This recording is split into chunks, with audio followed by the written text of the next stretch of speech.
Today, we're going to be responding to a video by Redeem Zoomer, or Z, who is a creator I actually have a lot of respect for, especially for as young as he is. And he titled this video, The Biggest Reason I'm Not Roman Catholic. And he does well because he moves past the usual straw man and hits on a really kind of deep theological nerve that a lot of Protestants have. The idea that the Catholic Church dogmatizes non essentials. He argues that if doctrine wasn't essential in the year 300, it shouldn't be essential now, and that making it so turns faith into mere submission to the Pope.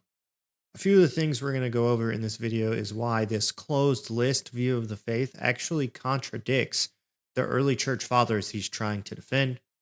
We're going to start with the organic development of doctrine, which he kind of touched on a little bit, to see how a seed becomes a tree without changing its DNA.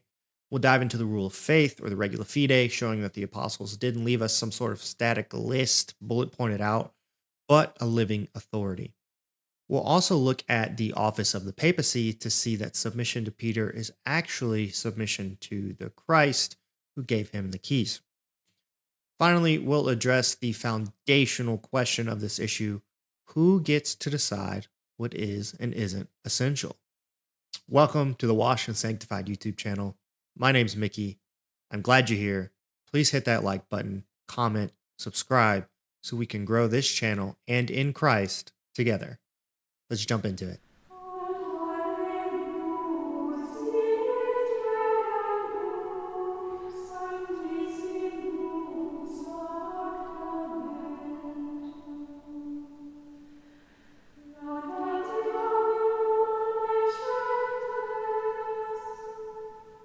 Okay, so RZ's main objection is that the Catholic Church makes things he considers non-essential, like the Assumption of Mary, and makes them infallible dogmas.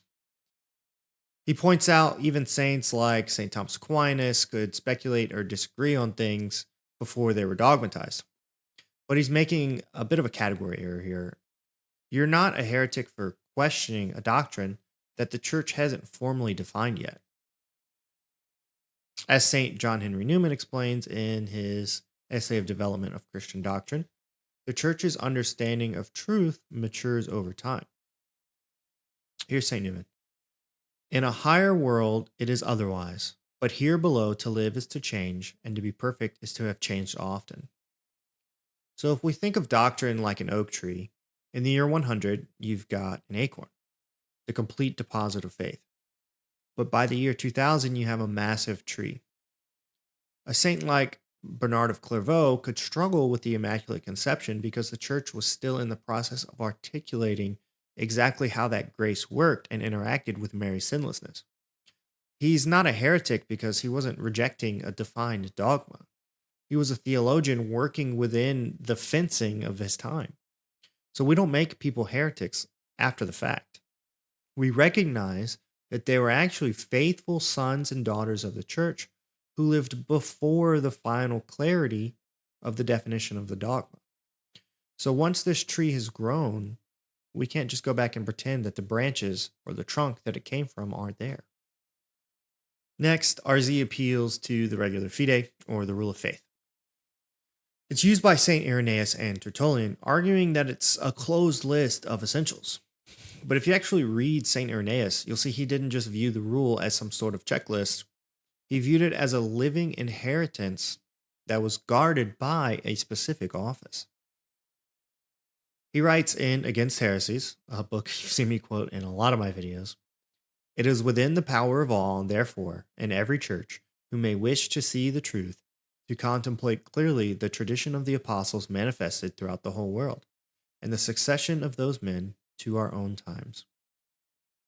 Irenaeus' rule of faith is inseparable from Apostolic Succession. This is the part RZ misses. The rule wasn't just what was believed, but who had the authority to keep the belief pure. If the rule were just a list of essentials found in the Bible, then the Church would have been helpless against the Gnostics, who also used the Bible to interpret through their own private lens. The essential is not just the text of the creed, the essentials is the authority Christ left behind to tell us what the creed actually means. Without that living voice, the rule of faith is just a piece of paper that every man can twist to his own destruction. Our next mini topic is going to be the Pope himself. And RZ says that Catholicism just becomes about submitting to the Pope rather than the Word of God. But history shows us that submitting to the Pope is often the only way to remain with the Word of God when everyone else drifts off. Let's look at the Second Council of Ephesus in 449, famously known as the Robber Council. The heresy of Miaphysitism, the idea that Jesus had only one nature, was pushed by the Patriarch of Alexandria and supported by the Emperor. Almost the entire Eastern Episcopate succumbed to this error, either through conviction or some sort of intimidation. The only reason the church was pulled back from the brink of heresy was Rome. Pope St. Leo the Great sent his tome to the council, definitively asserting the two natures of Christ. When the council heretically refused to read his letter, Rome stood alone.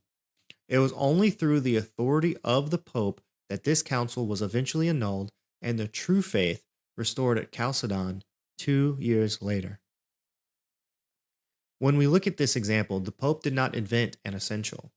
He was the only one with the God-given authority to protect an essential when every other patriarch had failed. This is why the papacy is not a non-essential add-on.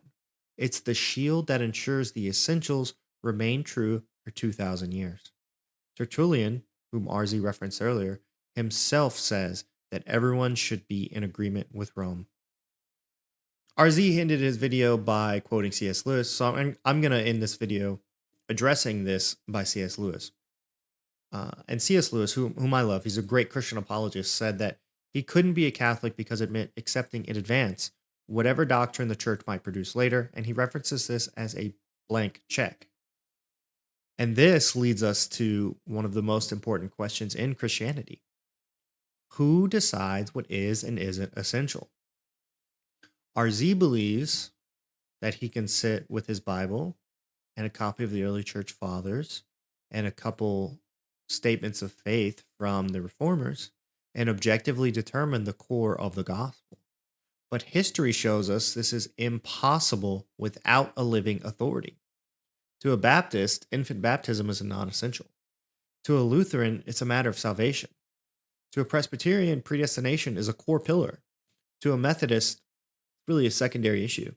If everyone gets to decide their own list of essentials, then the word essential loses all meaning. You don't have an objective faith. You actually have a collection of personal preferences. The Catholic isn't given a blank check to a man. We're giving our blank check or our amen to the promise of Jesus Christ. We believe that Christ is faithful to his church and that he wouldn't leave us to guess which parts of his word are important enough to keep. So when we accept dogmas in advance, we're simply saying, I trust that Christ will guide his church into all truth, even truth that I haven't grasped yet. In the end, RZ's objection is a fundamental objection to growth in the organic nature of truth. He advocates for what we might call a frozen faith, a church that is conceptually locked in time and forbidden from ever maturing in its understanding. However, in the logic of the covenants and kingdom, a body that refuses to grow is not a pure body, it's a dead body.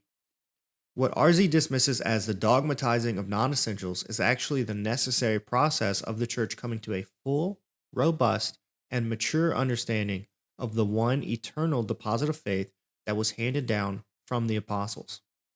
RZ would argue that the papacy is a hindrance to the gospel, but history, especially events like the Robber Council of Ephesus II, demonstrates that the papacy is actually the divine solution. It's the unique Christ-instituted mechanism that prevents the Christian faith from dissolving into thousands of subjective, contradictory list of essentials without the chair of Peter to serve as the final arbiter. The Bible inevitably becomes a mirror where we do not see the objective mind of God, but merely the reflection of our own cultural and personal opinions. The papacy is the shield that ensures the essentials remain visible, protected, and true for every generation until the end of time. If you clicked on this video because you're traditionally a viewer of RZ and you're not Catholic, I just want to say this. Don't settle for that acorn. Come and sit under the shade of the tree that has been growing for 2,000 years. Don't settle for a rule of faith that's subjective to your own private opinion. Come home to the living voice of the church that Christ built on the rock. Glory be to the Father, the Son, Holy Spirit, as it was in the beginning, is now, and ever shall be, world without end. Amen.